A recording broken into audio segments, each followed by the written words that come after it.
નમઃ. શ્રી હરિ કૃષ્ણાય ઘનશ્યામાય નીલકંઠાય હરિદાસાય નમો નમઃ. બોલો સ્વામિનારાયણ ભગવાનની, શ્રી હરિકૃષ્ણ મહારાજની, શ્રી નરનારાયણ દેવની, શ્રી લક્ષ્મીનારાયણ દેવની જય. શ્રી રેવતી બળદેવજી મહારાજની જય.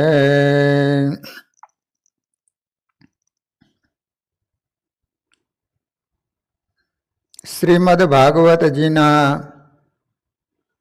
6ઠા સ્કંધમાં વ્યાસ ભગવાને એવું લખ્યું છે કે અજામિલ પવિત્ર બ્રાહ્મણ હતો. બ્રાહ્મણના તમામ ધર્મોનું ચુસ્તપણે પાલન કરતો હતો, પરંતુ રસ્તામાં પોતે ચાલ્યો આવતો હતો અને વેશ્યાના માથામાંથી પડેલા ફૂલ એને સૂંઘ્યા છે અને પછી એની સાથે ભ્રષ્ટ થયો છે. દાસ્યા સંસર્ગ દૂષિત, દાસીના અંગથી દૂષિત થયેલો અજામિલ પછી માંસ ભક્ષણ ને વ્યભિચાર ને દારૂ પીતો ને બધા જ કર્મો કરતો થઈ ગયો. એટલા માટે શાસ્ત્રો કહે છે કે કોઈ દિવસ તમે કુસંગ ન કરતા, હંમેશને માટે કુસંગ થકી છેટે રહેજો. પહેલો કુસંગ છે વ્યક્તિનો. ભરતજીની માં કૈકેયી, રામાયણમાં કથા આવે છે કે કૌશલ્ય માં કરતા પણ કૈકેયી માને રામ પ્રત્યે અપાર પ્રેમ હતો, વિશેષ હેત હતું. પણ પેલી મંથરા એનો સંસર્ગ થયો, એની વાત સાંભળી, એને કારણે કૈકેયી એની વાતમાં લેવાઈ ગયા અને દશરથ રાજાની પાસે 2 વરદાન માંગ્યા, ભરતને ગાદી અને રામ ભગવાનને 14 વર્ષનો વનવાસ. કૈકેયીજી કેટલા સારા હતા, પણ એક મંથરા એનો જો સંગ થઈ ગયો તો અયોધ્યાની સ્થિતિ કેવી સર્જાઈ ગઈ. જે અયોધ્યામાં આનંદ કિલોલ હતો એની જગ્યાએ શોકનું વાતાવરણ સર્જાઈ ગયું. અયોધ્યા હતી નહોતી થઈ ગઈ. દશરથ રાજાનું મોત થઈ ગયું.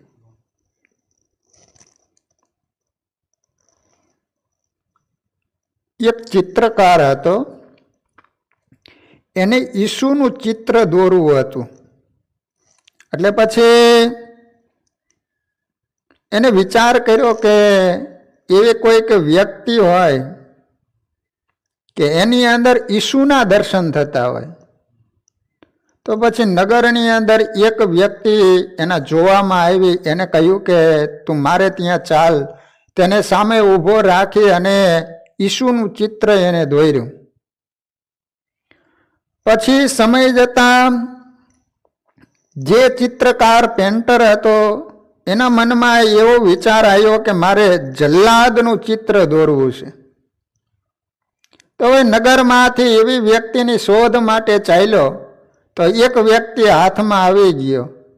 એને સામે ઊભો રાખી એને જલ્લાદનું ચિત્ર દોરવા માંડ્યો ને ત્યારે એ વ્યક્તિની આંખમાંથી દળ દળ આંસુ પડવા માંડ્યા. ત્યારે ઓલા પેન્ટરે પૂછ્યું કે કેમ ભાઈ, તને તો હું પૈસા આપી અને તને નવાજવાનો છું, તો તું રડવા માંડ્યો કેમ? ત્યારે એ વ્યક્તિએ કહ્યું કે તમે 5 વર્ષ પહેલા જે માનવમાં ઈસુનું ચિત્ર દોર્યું હતું ને એ હું પોતે જ હતો. પણ કુસંગીના સંસર્ગ, કુસંગીના પાસમાં આવવાને કારણે આજ હું માનવ મટી અને દાનવ થઈ ગયો છું. કારણ શું? કુસંગીની સંગ થઈ ગઈ, કુસંગીની સોબત થઈ ગઈ ને એને કારણે મારું જીવન હતું નહોતું થઈ ગયું. જુનાગઢમાં ગોકળ ભાટિયા હતા, સ્વામિનારાયણ ભગવાનના ભક્ત.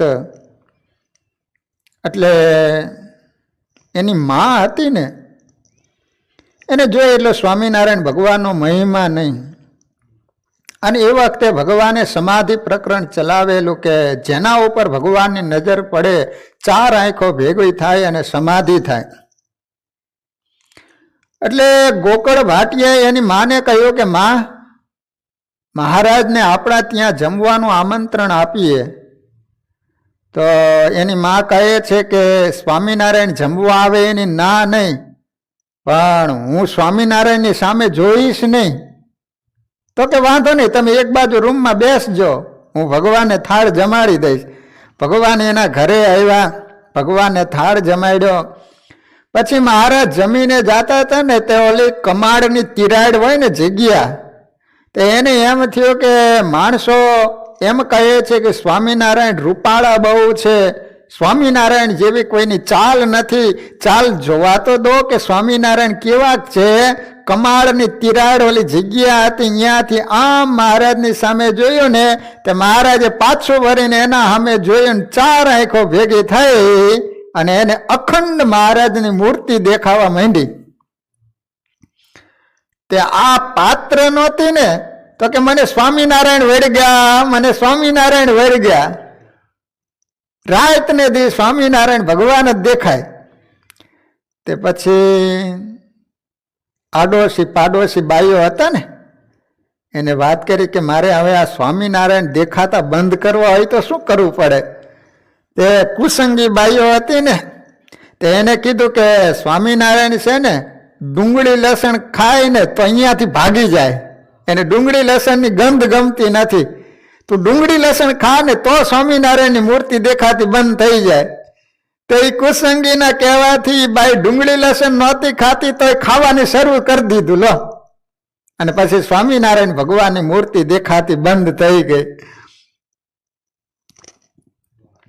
बैठिए न जहां तहां कीजिए न कुसंग संग, कायर के संग सुर भागे ही भागे, काजल की कोटली में जैसो ही जतन करो, काजल को दाग तहां लागे ही लागे, देखिए एक बागन में फूलन की वासन में, कामी के काम संग जागे ही जागे.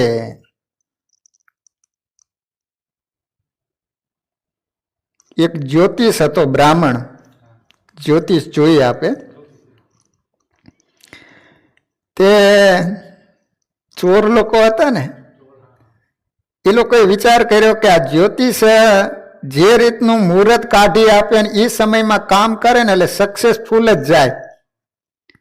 તે ચોર લોકો જ્યોતિષ પાસે આવીને કહે છે કે અમારે ચોરી કરવા જવું છે તો તમે અમને મુહૂર્ત કાઢી આપો ને કે એવા સમયે અમે ચોરી કરવા માટે જઈ તો પકડાય નહીં એમ. ઓલો જ્યોતિષ સારો હતો, સજ્જન હતો. એ કહે છે કે તમને હું ન જોઈ આપું, મને પાપ લાગે એમ. ચોર લોકો કહે છે કે એમાં શું, અમે જે કાંઈ ચોરી કરશું ને એમાંથી 25% તમને ભાગ આપશું. ઓલો જ્યોતિષ કે તો વાંધો નહીં કે તે એને જોઈ આપ્યો. અને ચોર લોકો ચોરી કરવા માટે ગયા ને તેને સફળતા મળી. તે બીજી વાર બ્રાહ્મણની પાસે આવ્યા. તો ઓલો બ્રાહ્મણ કહે છે કે ના હો, એકવાર મેં ભૂલ કરી, હવે તમને ન જોઈ આપું, તમે ચોરી કરવા માટે જાઓ, મને પાપ લાગે. ચોર લોકો કહે છે કે એમાં શું, આ વખતે તમને જે કાંઈ અમે ચોરી કરશો એમાંથી 50% ભાગ તમને. આ પૈસામાં લેવાઈ ગયો તો જોઈ આપ્યું. પછી ત્રીજી વાર આવ્યા તો કે 60% આપશું. તે બ્રાહ્મણને એમ થયું કે એ લોકોને હું મુહૂર્ત કાઢી આપું છે ને એ ચોરી કરવા માટે જાય છે અને એ પકડાતા નથી ને સારો એવો લાભ થાય છે, તો એને બદલે હું જ ચોરી કરવા જાઉં તો. તે ચોર લોકોના સંસર્ગને કારણે એ બ્રાહ્મણ પણ ચોરી કરતો થઈ ગયો. પહેલો કુસંગ છે વ્યક્તિનો.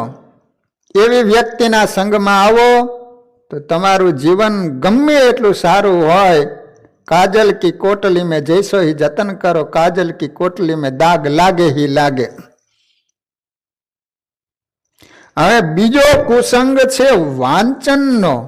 તમે જેવા પુસ્તકો વાંચો છો ને એવો માણસ બને છે. એ જેવું વાંચન કરે ને એના ઉપર એનો આધાર રહે છે કે આ વ્યક્તિને કેવો વાંચનનો શોખ છે.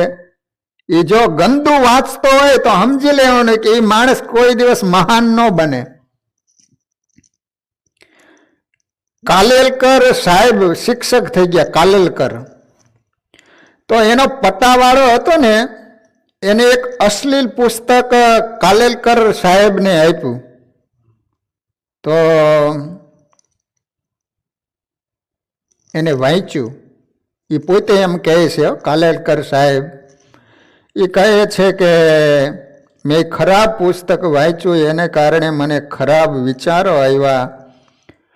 મારી સંત તરીકે એની છાપ હતી, પવિત્ર જીવન હતું, છતાંય પણ એવા પુસ્તકોનું મેં વાંચન કર્યું તો એને કારણે મારા મનની અંદર તરત જ વિચારો ચેન્જ થવા માંડ્યા, એવા ખરાબ વિચારો આવવા માંડ્યા. પછી તો મેં બધું ગંદુ સાહિત્ય કાઢી નાખ્યું. એટલા માટે માણસોએ જેવું તેવું ગંદુ વાંચવું નહીં. અશ્લીલ જે પુસ્તકો હોય ને એ કોઈ દિવસ વાંચવા નહીં. હિટલર હતો ને, હિટલર, એને માઇન કાફ નામનું પુસ્તક હતું. એ વાંચવાથી પ્રજાની અંદર એવું ખુન્નસ ચડ્યું. એને કારણે હિટલરે 60 લાખ યહૂદોનો કચ્ચર ઘાણ વાળી નાખ્યો. માઇન કાફ નામનું પુસ્તક છે. એ તમે વાંચો ને તમને એવું આમ ખુન્નસ ચડે. જો એક એક શબ્દે 125 વ્યક્તિને મારી નાખ્યા. એક શબ્દ વાંચ્યો ને તો એવું ખુન્નસ ચડ્યું. પછી એક પાનું વાંચ્યું ત્યારે એને 4700 વ્યક્તિને મરાવી નાખ્યા. અને એક પ્રકરણ વાંચ્યું ત્યારે એને 1,20,000 વ્યક્તિને મારી નાખ્યા. આ રીતે યહૂદીને 60 લાખ યહૂદીનો કચ્ચર ઘાણ કાઢી નાખ્યો હિટલરે. 60 લાખ. સત્સંગી જીવનમાં કથા આવે છે કે પીબેક હતો, એ પવિત્ર બ્રાહ્મણ હતો, વેદ વેદાંતનો ભણેલો હતો, પરંતુ કૌલ મતના ગ્રંથો વાંચ્યા. શાક્તપંથીઓનો એને સંગ થઈ ગયો, કુસંગીનો એને સંગ થઈ ગયો. એને કારણે ધર્મનો ત્યાગ કરી વ્યભિચારી અને માંસાહારી બની ગયો. પીબેક હતો ને, પવિત્ર બ્રાહ્મણ હતો. એ ભગવાનની શોધ કરવા માટે તો ઘરનો ત્યાગ કરીને ચાલી નીકળ્યો હતો, પણ એવા શાક્તપંથીનો સંગ થઈ ગયો. કૌલ મતના ગ્રંથો એને વાંચ્યા, એને કારણે એ માણસ હતો નહોતો થઈ ગયો. લો, ત્રીજો કુસંગ છે વિઝનનો. વિઝન એટલે જોવાનો. માણસ જેવું જોવે છે એવા એના અંતઃકરણમાં વિચારો આવે છે. સૌભરી ઋષિ હતા ને, તો એને વિચાર કર્યો કે પૃથ્વી ઉપર તપ કરીશ તો માણસો મને સુખ નહીં લેવા દે. તો એને ગંગાના ધરામાં પાણીમાં બેસી અને તપનો પ્રારંભ કર્યો. સૌભરી ઋષિએ 60,000 વર્ષ સુધી તપ કર્યું એમ ભાગવતજી કહે છે. પરંતુ સૌભરી ઋષિએ માછલીનું મૈથુન જોયું, એની ક્રિયા જોઈ, તો એને કારણે સૌભરી ઋષિને પરણવાની ઈચ્છા થઈ ગઈ. 60,000 વર્ષ સુધી તપ કરનાર વ્યક્તિ માછલીનો સંભોગ જોયો, મૈથુન જોયું, એને કારણે એને લગ્ન કરવાના ઈચ્છા થઈ ગઈ અને પાણીમાંથી બહાર આવ્યા અને એને માનધાતા રાજાની 50 દીકરીઓની હારે લગ્ન કર્યા. માત્ર જોવાથી.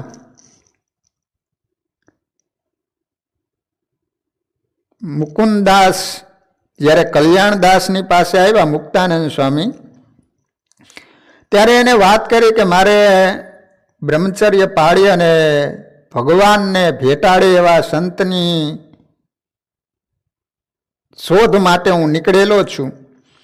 ત્યારે કલ્યાણદાસે કીધું કે મુકુંદ, 40 વર્ષ પહેલા હું ઉજ્જૈનની યાત્રાએ જતો હતો અને રસ્તો જ્યારે એક બાઈને મેં પૂછ્યો ઉજ્જૈનનો રસ્તો કઈ તરફ, ત્યારે એને હાથનું લટકું કરી અને કહ્યું કે આ તરફ. એને આ 40 વર્ષના વાણા વહી ગયા, છતાંય પણ એ લટકું મને ભૂલાતું નથી. એક બાયને રસ્તો પૂછાયો, કર લટકું કરીને બતાયો. પેઠું લટકું તે અંતર માય, હજી વિસરતું નથી ભાય. વર્ષ 35 વિશેષ, વીત્યા તોય ન વિસરે લેશ. 35 ઉપર 5, 40 વર્ષ વીતી ગયા, છતાંય પણ એ લટકું ભૂલાતું નથી. એ આંખમાં કણું પડે તો કેટલી તકલીફ થાય. આંખમાં કણું પડ્યું હોય, રજ પડ્યું હોય તો આપણને કેટલી તકલીફ થાય.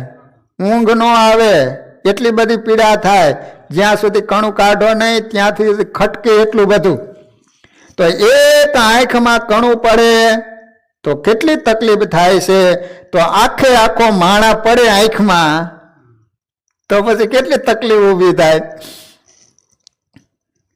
આજ માણસો ટીવી, સિનેમા, પોસ્ટરો દ્વારા કેટલા બધા વિકૃત બને છે. આજના યુવાનો ન જોવાની વેબસાઇટો, પોર્ન વેબસાઇટો જ્યારે ખોલીને જોતા હોય છે ને, ત્યારે આજનો માનવ એટલો બધો વિકૃત બની ગયો છે કે એની પવિત્ર દ્રષ્ટિ નથી રહી. લો, અને એ વિકૃત જોવાને કારણે આ સમાજમાં એના પરિણામ તમે જોઈ રહ્યા છો ને. એટલા માટે ભગવાનના ભક્ત હોય એને કોઈ દિવસ પિક્ચર, સિનેમા જોવા ન જવું. ઘણા તો હારા ભગવાનના ભગત હોય, સેટરડે અહીંયા મંદિર આવે અને અહીંયા સભા પૂરી થાય એટલે સિનેમા હાઉસમાં પહોંચ્યા હોય. બોલો, આ કથા બતા ભગવાન આ દર્શન વર્શન કાંઈ અસર ન કરે અને બધું પાણી ફેરવી દે. બોલો, હારા હરિભગતો હા સેટરડે ની સભા કરે, સ્વામિનારાયણ કરે ને પાછા અહીંથી છૂટે એટલે પાછા સિનેમા હાઉસમાં ફિલ્મ જોતા હોય. બોલો, હા હવે નો શોભે કોઈ દી ભગવાનના ભગતને. બોલો, છોકરાના ઘરે છોકરાઓ અહીંયા સિનેમા હાઉસમાં જઈને બેઠા હોય કેવા લાગતા છે. એના છોકરાઓની પાસે શું સંસ્કારની ઈચ્છા રાખી શકો તમે? મેં તો પૂછ્યું કે છોકરાઓને હારે લઈ જાય તો કે એવું ખરાબ હોય ને તો છોકરાને હારે ન લઈ જાય, નહીતર હારે લઈ જાય છે ને. તારે જગતના લોકો તો જોઈ તો સમજ્યા આપણે, પણ ભગવાનના ભગત બનીને સિનેમા હાઉસમાં પિક્ચર જોવા માટે જતા હોય એ બિલકુલ ન શોભે. હા, જો USA ટીવી સર્વેક્ષણ મુજબ બાળક, અમેરિકાની અંદર સર્વેક્ષણ કરવામાં આવ્યું તો બાળક 16 વર્ષનો થાય ને, 16 years, ત્યાં સુધીમાં 11,000 કલાક સ્કૂલમાં અને ટીવીની પાછળ 15,000 કલાક સમય વ્યતીત કરે છે. 16 વર્ષનો વિદ્યાર્થી ભણવામાં કેટલો સમય કાઢે છે? 11,000 કલાક, અને ટીવીની પાછળ 15,000 કલાક, જેમાં 1,50,000 હિંસક દ્રશ્યો જુએ છે અને 25,000 બીભત્સ દ્રશ્યો જોવે છે. એનું પરિણામ આજ તમે જોઈ રહ્યા છો. કોલકાતાની અંદર સજ્જન નામનો 16 વર્ષનો છોકરો, એને પોતાના માત પિતા અને ભાઈની હત્યા કરી નાખી. 16 વર્ષનો છોકરો એના માત પિતા અને ભાઈને મારી નાખ્યા.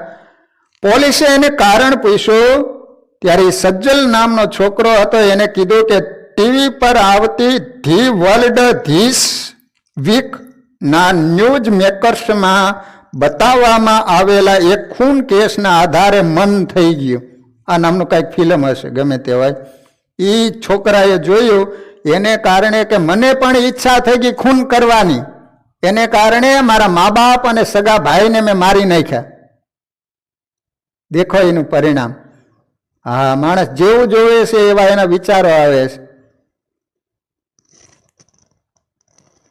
એટલા માટે વેદ એમ કહે છે કે ભદ્રમ કર્ણેભિ શૃણુયામ દેવા ભદ્રમ પશ્યે માક્ષભીર. યુએસ એ ટીવી ચેનલનો માલિક છે ને, એ પોતે ટીવી નથી જોતો, અને આપણે ઘરમાં બેસી અને બધા સાથે ન જોવાના દ્રશ્યો જોઈએ છીએ. એનું પરિણામ આપણી આંખે જ અત્યારે જોઈ રહ્યા છીએ. માટે ભક્તજનો, કુસંગ થકી કાયમને માટે દૂર રહીજો. માણસ જ્યારે જન્મે છે ત્યારે કોઈ ખરાબ હોતું નથી, પણ એ તમારો દીકરો કેવાની સાથે રહે છે એ પ્રમાણે એનું જીવન બનતું હોય છે. એટલા માટે ખાસ એવા કુસંગી હોય, દુરાચારી હોય, વ્યસની હોય. તમે જોયું કે કોઈ બાળકનો જન્મ થયો હોય ને આમ સિગારેટ પીતો પીતો આવ્યો હોય, એવું તમારા અમેરિકામાં ક્યાં જોયું છે કે ઇન્ડિયામાં ક્યાં એવું તમે સાંભળ્યું કે વાંચ્યું તમે કે બાળકનો જન્મ થાય અને તમાકુ ચોરતો ચોરતો આવ્યો હોય એવું? તો એ તમાકુ ખાતો અને બીડી સિગારેટ પીતો થઈ ગયો ક્યાંથી? એવા માણસનો સંગ થયો, એને કારણે એ વ્યસન કરતો થઈ ગયો. માટે ભક્તજનો, આ થોડુંક વ્યસન વિશે કહેવું છે. વ્યસનનો અર્થ થાય છે બંધાણ, જે બાંધી રાખે એ બંધાણ. હા, વ્યસની માણસ કેવો બંધાયેલો હોય ખબર હે? એ ખેતરે હાથી હાંકવા માટે ગયો હોય ને એ કાંઈ બીડીની બધું થઈ રહ્યું હોય ને, તો એ બંધાણી હોય. બપોરના સમયે હાથી છોડી હાથી ઉપર બેસી જાણે તાજો રાંડેલો હોય ને એમ બેઠો હોય. એમાં અહીંયાથી કોઈ ભાઈ નીકળે ને તરત એની પાસે ખરપિયો નાખીને દોડે કે એ ભાઈ તારી પાસે બીડી સિગારેટ છે? તો કહે છે કે ના. તો લુખા અહીંથી હું નીકળ્યો છું એમ એના ઉપર ગરમ થાય. બોલો, તો બિચારો એ પીતો ન હોય તો એ થોડોક હાર રાખે. હવે અહીંથી બીજી વાર નીકળ્યો, ટાંટિયા ભાંગી નાખી. લો, પરતંત્ર બનાવે, કબજે કરી રાખે, એનું નામ છે વ્યસન. સંસ્કૃતમાં વ્યસનનો અર્થ થાય છે દુઃખ. સાચું છે, જે બાંધી રાખે છે એ જ દુઃખ છે. પરતંત્રતાથી વિશ્વમાં બીજું કોઈ દુઃખ નથી. બીજાને જ આધીન રહેવું પડે, એને જ કબજે રહેવું પડે, કહે એમ થાય, એ જ હલાવે ચલાવે, એવું જે બંધન છે, એવું જે વ્યસન છે એ જ દુઃખ છે. પુનિત મહારાજ એમ કહેતા કે પહેલા માણસ ટેવ પાડે છે અને પછી ટેવ માણસને પાડે છે. પેલા ટેવ પાડે, પછી ટેવ માણસને પાડે. એમાં પહેલું નંબરનું છે વ્યસન તમાકુ. હવે ભારતમાં તમાકુ કોણ લાવ્યું? એનું નામ કહેવામાં આવે છે ઇંગ્લિશમાં ટોબેકો. ક્યાંથી થઈ? તો ઈસવીસન 1492 કોલંબસ જ્યારે અમેરિકા ખંડ પહોંચ્યો ત્યારે આસપાસના ટાપુ ઉપર એને વનવાસીઓને કોઈક છોડના પાંદડાઓને એકઠા કરી સળગાવીને ધુમાડો કરી આસપાસ ટોળે વળીને વાંસની ભૂગણીઓથી ધુમાડો ચૂસતા જોયા કોલંબસે. પૂછવાથી માહિતી મળી કે એનાથી લોકોને મસ્તી મળે છે, આનંદ મળે છે, સ્ફૂર્તિ મળે છે.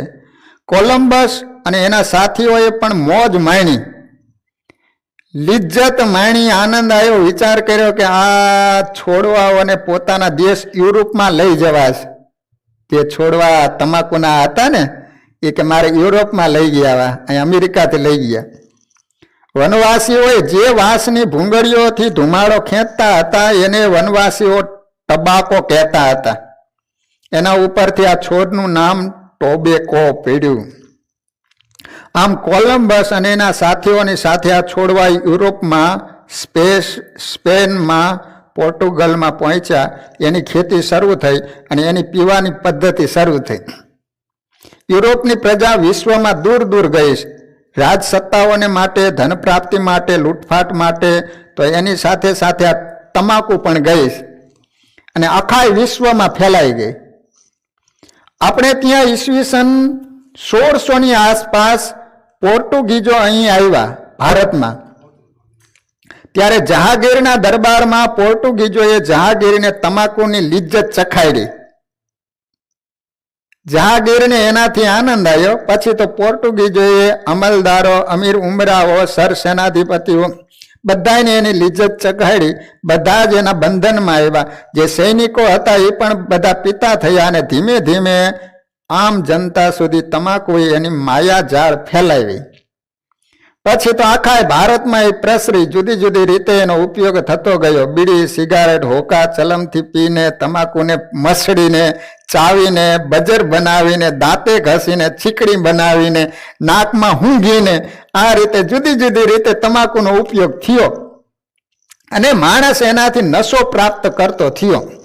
પરંતુ છેલ્લા 500 વર્ષના ઇતિહાસમાં 5 સૈકામાં એટલી તમાકુએ 150 કરોડ માનવીઓનો ભોગ લીધો. 150 કરોડ માણસો મરી ગયા, તમાકુ ભરખી ગઈ. કેટલા? 150 કરોડ. કનુભાનો નંબર એમાં આવવાનો. આથી વિશ્વ જાગ્યું, સજ્જનો જાગ્યા, સંસ્થાઓ જાગી, રાજતંત્ર જાગ્યું. વર્લ્ડ હેલ્થ ઓર્ગેનાઇઝેશન WHO, વિશ્વ આરોગ્ય સંસ્થાએ પ્રત્યેનો આદરા. એનું પરિણામ શું આવ્યું? અમેરિકામાં 45% ધૂમ્રપાન હતું, એ ઘટીને 25% થઈ ગયું. 20% ધૂમ્રપાનનું પ્રમાણ ઘટી ગયું. પરંતુ ભારતમાં ઘટવાને બદલે વધ્યું. આ દેશ મહાન છે. એનું કારણ છે કે પહેલા વિદેશના લોકોને વિજ્ઞાનનો ભરોસો, સત્ય વસ્તુ બતાવો તો એ લોકો છોડવા તૈયાર. જ્યારે આ દેશમાં વિજ્ઞાનનો બિલકુલ ભરોસો નથી. અહીંની પ્રજાને સાધુ બાવાનો વિશ્વાસ છે. સાધુઓ વ્યસન છોડાવે તો પ્રજા છોડે, પરંતુ વ્યસન છોડાવે એવા સાધુઓ કેટલા? ઉલટાનું આ ભારત વર્ષમાં સાધુ બાવાઓ જ વિશેષપણે વ્યસનીઓ છે. મુવા પોતે વ્યસન કરે એનો વાંધો નહીં, પરંતુ બીજાને ચોંટાડે. ગંજેરી, ભંગેરી જે બાવા હોય એની પાસે જે લોકો આવે તે ન પીતા હોય તો એને પૂછે, તું નહીં પીતે હો? બાવાજી મેં નહીં પીતા. अरे राम राम राम, जिसने नहीं पी गांजे की कली वो तो लड़के से लड़की भली. लो बच्चे तो लाओ बापू, એટલે દમ મારતા થઈ જાય. આમ વ્યસન વધ્યા. અને કહેવાય છે કે આપણા પ્રદેશોમાં તો તમાકુનું દાન કરવાનું મોટું પુણ્ય. બોલો, આજે ઘણા ગ્રસ્તો હોકા, ચલમ, બીડી, સિગારેટ, તમાકુના દાન સાધુ સંતોને ભાવથી કરે. ઘણી જગ્યાએ સિગારેટ, બીડીની તો આખી ટ્રકની ટ્રક ઉતરે અને સાધુ બાવાઓને દાનમાં અપાય.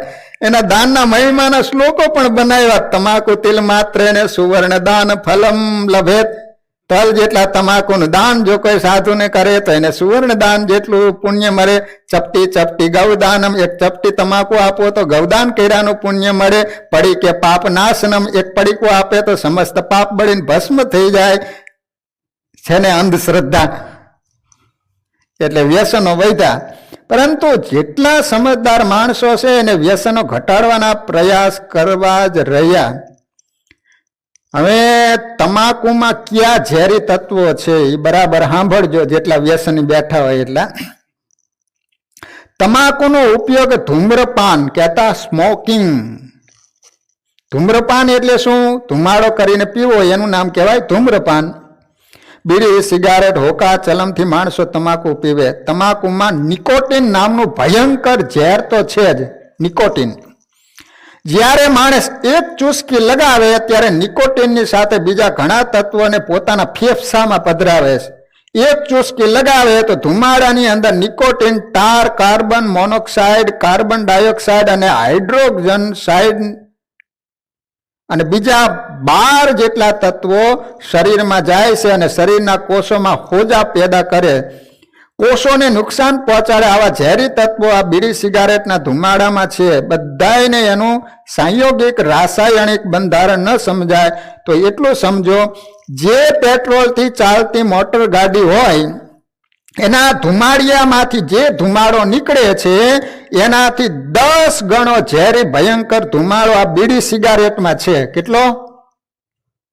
એના કરતા 10 ગણો વધારે. જે માણસ પોતાના ફેફસામાં લે છે, તમાકુમાં જે નિકોટિન છે એ કેટલું ઝેરી છે ખબર? 500 મિલીગ્રામ, એટલે કે અડધો ગ્રામ મતલબ 1 ટીપા જેટલું નિકોટિન, એક ટીપું જ જે તમાકુમાં છે તે ઇન્જેક્શનમાં લઈને જો માણસની નસમાં આપવામાં આવે તો માણસ તે જ ક્ષણે મૃત્યુ પામે. નિકોટિન એટલું બધું ઝેરી હોય. એવું કાતિલા ઝેર છે જે વર્ષોથી બીડી સિગારેટ પીવે છે એના શરીરમાંથી લોહીનું 1 ટીપું લઈને તમે ફરસ પર મૂકો અને કબૂતરો ફરતા ફરતા એને જુવાનો દાણો સમજી એના પર ચાંચ મારે તો એ જ ક્ષણે ત્યાં મરી જાય કબૂતર. હા, કબૂતર મરી જાય. એટલે તો તમે જોયું હશે કે ઘરમાં ગરમ કપડાને જીવાતથી સુરક્ષિત રાખવા બહેનો એમાં તમાકુના પાન રાખે. તમને ખબર છે ને? એટલે જીવાય તો પડતી નથી, કારણ કે ભયંકર ઝેર છે. જીવાતો પડી હોય તો મરી જાય અને ગરમ કપડાને 12 મહિના સુધી કશું થતું નથી. જેટલી કીટનાશક દવાઓ આવે છે એમાં પણ આ તમાકુમાંથી ઝેર ખેંચીને મેળવવામાં આવે છે. આમ નિકોટિન ભયંકર ઝેર છે. એટલે ધૂમ્રપાન એટલે શું? ધુમાડો કરીને પીવો એનું નામ ધૂમ્રપાન.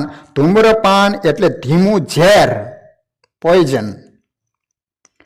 હવે નિકોટિનની અસર શરીર ઉપર કેટલી થાય છે? નિકોટિન શરીર ઉપર જુદી જુદી રીતે અસર કરી શરીરના તંત્રને ખોરવી નાખે. એ કઈ રીતે અસર કરે છે તે જોઈએ.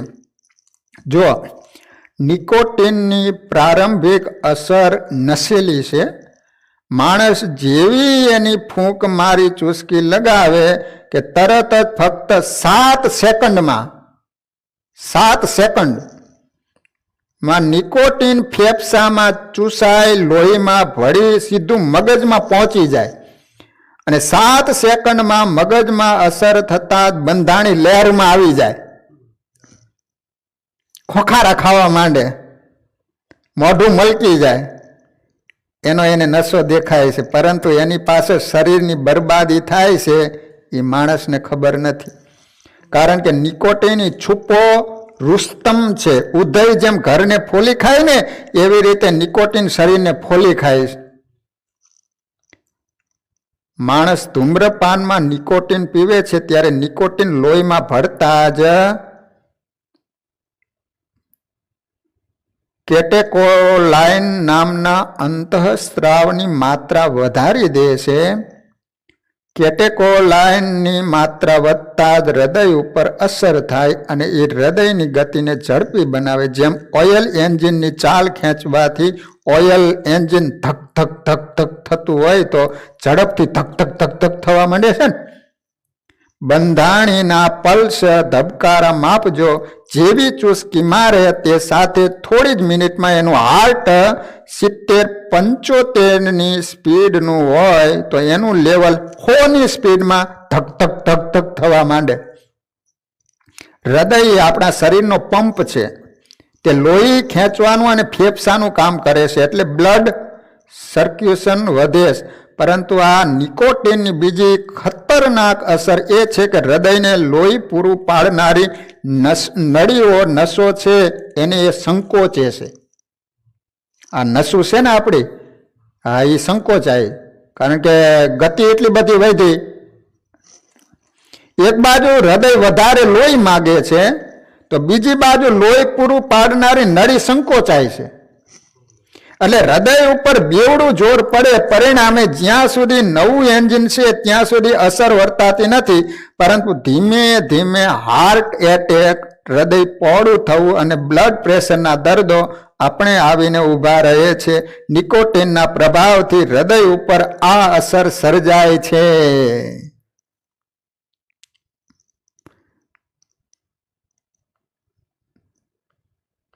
લો આ રીતે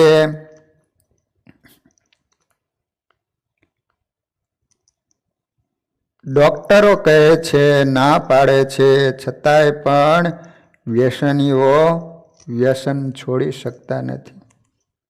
નિકોટિનની બીજી બહુ છુપી અસર છે આકસ્મિક મૃત્યુ. વાત કરવા પણ માણસ ઊભો ન રહે. તમે જોઈજો, બંધાણી લોકો અહીંયા 2 આંગળી બીડી વચ્ચે બીડી ભરાવીને ચપટી મારી રાખ ખંખેરે. એ શું કહે છે? આમ જ ચપટીમાં હાલ્યા જવાના છે, આમ જ ચપટી વગાડતામાં જ. અને ખરેખર એવું જ થાય. ઘણી વાર એવું બને કે બીડી સળગાવે, 1-2 ફૂંક લે અને અચાનક ઢળી પડે, કોઈને સમજાય નહીં. એટલે આપણા લોક સાહિત્યકારો કહે, બીડી સળગાવી, ફૂંક મારી, બીડી સળગતી રહી ગઈ ને પોતે ઠરી ગયો. પણ સામાન્ય જનને ખબર નથી પડતી કે એ રોજ પીવે છે અને આજ આમ કેમ થયું? આ નિકોટિનના પ્રભાવથી થાય. હાર્ટ ઉપર પ્રોબ્લેમ સર્જાય, પછી બેલેન્સ જાળવી શકાતું નથી અને હાર્ટ ઓટોમેટિક સ્ટોપ થઈ જાય. પણ આ વ્યસનીઓને સમજાય નહીં. આ બધું ડોક્ટર જાણે. ડોસાઓ આવી રીતે ઉપડી જાય ત્યારે આવા બંધાણી ભાભાઓ ગોઠણે ફાળિયા બાંધી ચોરા ઉપર બેઠા હોય અને વાતો કરે. અરે કાંઈ નહોતું કાનજીભાઈને, હો અહીં આવીને બેઠા, ખીચામાંથી બીડી કાઢી, મને દીધી, મનુભાને દીધી, એમને પીધી અને કોણ જાણે શું થયું, ટપ દઈને જતા રહ્યા. અમને બધા છોડીને જતા રહ્યા. તમારી સાથે જવું તું ને, અમને શી ખબર, ઠારડીમાં ભેગા બાંધી દેત. એટલે બીડી સિગારેટને ઠાઠડીના ખીલા કહેવામાં આવે છે. તો હાર્ટ એટેક, હાર્ટ પોળું થવું, લકવો અને બીપી આ બધું નિકોટિનના પ્રભાવે થાય છે. તમાકુમાં રહેલું ટાર ફેફસાને બરબાદ કરે છે. હવે બીજું તત્વ આવે છે ટાર. સાદા અર્થમાં સમજો તો મેસ, ધુમાડાની જે મેસ વળે છે એને ટાર કહેવાય છે. દરેક ધુમાડાને ટાર વળે છે, પણ આ તો ઝેરી તમાકુની ટાર છે, મેસ છે. લોકો આને ફેફસામાં ઠાલવે છે. ફેફસાની રચના કેવી છે? મધપુડા જેવી. મધપુડો હોય ને એના જેવું ફેફસા હોય, એકદમ મુલાયમ અને છિદ્ર જેવા આકારની રચનાવાળા ફેફસાઓ છે, એકદમ સફેદ. જ્યારે આપણે ઊંડો શ્વાસ લઈએ છીએ ત્યારે એ ઓક્સિજનને શોષી લે છે અને લોહીમાં ભેળવે. લોહી શુદ્ધ થતા એ શુદ્ધ લોહી હાર્ટને પહોંચે, પરિણામે હૃદય ચાલે. હૃદયને શુદ્ધ પ્રાણવાયુ સભર હવાની જરૂર હોય છે. આપણે ધુમાડા ભરેલા કોઈ મકાનમાં પ્રવેશીએ તો ગૂંગળામણ કેમ થાય છે? કારણ કે એમાં ઓક્સિજન નથી. પણ જો શુદ્ધ ઓક્સિજન વાળો પ્રાણવાયુ મળે તો શરીરને પૂરું શુદ્ધ લોહી મળતા શરીરના બધા તંત્રો વ્યવસ્થિત કામ કરે. શેઠિયાઓ મહાનગરોમાંથી ગામડામાં જાય ત્યારે કહે, આહા, અહીં આવ્યો પછી ભૂખ સારી લાગે, ખાવું ભાવે, પચી જાય, ટોયલેટ સુખરૂપ જવાય. કારણ શું? શુદ્ધ હવા, કોઈ ધુમાડો નથી, પોલ્યુશન નથી, એટલે હૃદયને શુદ્ધ ઓક્સિજન મળે, અવયવો વ્યવસ્થિત કામ કરે, પાચન વ્યવસ્થિત થાય, શરીર બરાબર કામ કરે. એનો અર્થ એ કે શરીરને ધુમાડા રહિત શુદ્ધ ઓક્સિજન આપવો જોઈએ. એને બદલે લોકો આટલા પ્રદૂષણ ઉપરાંત બીડી સિગારેટનો ધુમાડો અંદર નાખે. હવે અંદર શું થતું હોય છે? એક પ્રયોગ કરજો. સફેદ રૂમાલ લઈ એની ઉપર સિગારેટની 2 ફૂંક મારજો તો સફેદ રૂમાલ પીળો પડી જશે. સરસ મજાનું રસોડું હોય તો એની દિવાલો ઉપર રસોઈ બનાવો એટલે પીળી પડી જાય. સિમેન્ટ કોન્ક્રીટની દિવાલો જો કાળી થઈ જતી હોય તો આ એકદમ મુલાયમ ફેફસા છે, એની દિશા શું થતી હશે? લોકો બીડી સિગારેટનો ધુમાડો ફેફસામાં નાખે એટલે શ્વેત ફેફસામાં ટાર ચોંટ્યો. એ ટાર કેટલો ભયંકર છે! સંશોધકો અને વિજ્ઞાનિકોએ ટાર ખેંચી પ્રયોગાત્મક રીતે 100 ઉંદરો ઉપર લગાડ્યો. ફક્ત ઉપરની ચામડી ઉપર જ, તો 15 દિવસમાં 30 ઉંદરો મરી ગયા. 50 ઉંદરો 1 મહિનામાં ટપોટપ મરી ગયા ફક્ત ચામડી ઉપર લગાડવાથી, અને 20 ઉંદરોને કેન્સર લાગુ પડ્યું અને એ રીબાઈ મેરા. ચામડી ઉપર ટાર લગાવવાથી આટલી અસર કરે તો અંદર ગયા પછી શું થતું હશે? ધૂમ્રપાનથી ટાર ફેફસામાં જાય, બીડી સિગારેટથી અવશ્યપણે કેન્સર થાય છે. થાય ને થાય જ. બંધાણી ડૉક્ટર પાસે જાય અને કહે કે મારા ફેફસા જોઈ આપો, તો ડૉક્ટર એક્સરે મશીનમાં જોઈને બતાવશે કે તમારી આ હાલત છે, ફેફસા આટલા સડી ગયા છે ને હજુ સડવાનું વધતું જાય છે. બીડી સિગારેટના બંધાણીને મેં રીબાઈને મરતા જોયા છે. વ્યસન છોડાવવામાં ઘણાય પ્રયત્નો કર્યા પણ ત્યારે ન છોડ્યા. અચાનક કેન્સર 3rd સ્ટેજમાં પ્રગટ થયું. જીવ્યા તો 2 જ મહિના, પરંતુ 1000 વર્ષની કષ્ટદાયક યાતના વેઠીને મૃત્યુ પામ્યા. જ્યારે એને મળવા જઈ ત્યારે કહે, બાપજી દયા કરો. દયા શું કરે? તે તારી જાત ઉપર દયા ન કરી, હવે કોણ દયા કરે? પ્રભુ કરે. લો આ રીતે તંદુરસ્ત માણસ ફેફસાની અંદર 3200 થી 3500 ઘન સેન્ટીમીટર પ્રાણવાયુ હવા ભરી શકે. અને એને માપવાનું યંત્ર આવે. યંત્રમાં આગળ ભૂંગળી હોય છે. ઊંડો શ્વાસ લઈને તમે ફૂંક મારો એટલે યંત્ર નોંધી લે કે તમારા ફેફસામાં કેટલા ઘન સેન્ટીમીટર હવા ભરાય છે. પણ જે વ્યસની બંધાણી છે ને એને ભરવા આપો ને તો 1800 થી 2500 ઘન સેન્ટીમીટરથી વધુ હવા ભરી નહીં શકે. જે તંદુરસ્ત માણસ હોય એ કેટલો 3500 હવા સેન્ટીમીટર ભરી શકે. પણ વ્યસની હોય ને એ 1800 સુધી જ, વધુ નહીં ભરી શકે. કારણ ફેફસા ખલાસ થતા ગયા. એ ઊંડો શ્વાસ પણ નથી લઈ શકતો. થોડો ઊંડો શ્વાસ લેવા જાય ત્યાં ડહકું થઈ જાય. એટલે જોઈજો, જે લોકો બંધાણી છે તે દાંત કાઢશે ને તો એની છાતી ખડખડ થતી હશે. કાંકરા ખખડતા હોય ને એવું લાગે. આમ અમુક સમય પછી ઉધરસ લાગુ પડે, ભયંકર ઉધરસ. એને ઉધરસ થાય અને ડહકું આવે એટલે પાછું વળે નહીં. ઉપાધિ છે ને, એક બાજુ ધુમાડો લે એટલે ઉધરા આવે અને બીજી બાજુ સિગારેટ બીડીની તલપ છે એટલે રહેવાય નહીં.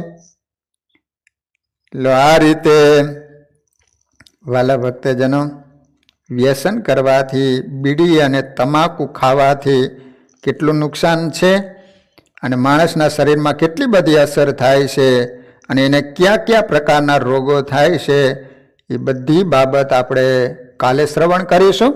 અત્યારે ભગવદ સ્મરણ સાથે કથાને વિરામ. શ્રીપતિમ શ્રીધરમ સર્વદેવેશ્વરમ ભક્તિધરમ આત્મજમ વાસુદેવમ હરિ માધવમ કેશવમ કામદમ કારણમ સ્વામિનારાયણમ નીલકંઠમ ભજે સહજાન મહારાજની જય. સ્વામિનારાયણ સ્વામિનારાયણ સ્વામિનારાયણ સ્વામિનારાયણ સ્વામિનારાયણ સ્વામી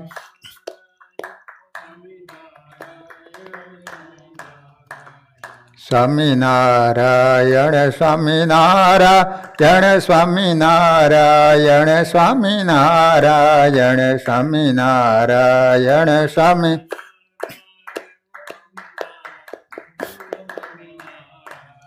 સ્વામિનારાયણ સ્વામિનારાયણ સ્વામિનારાયણ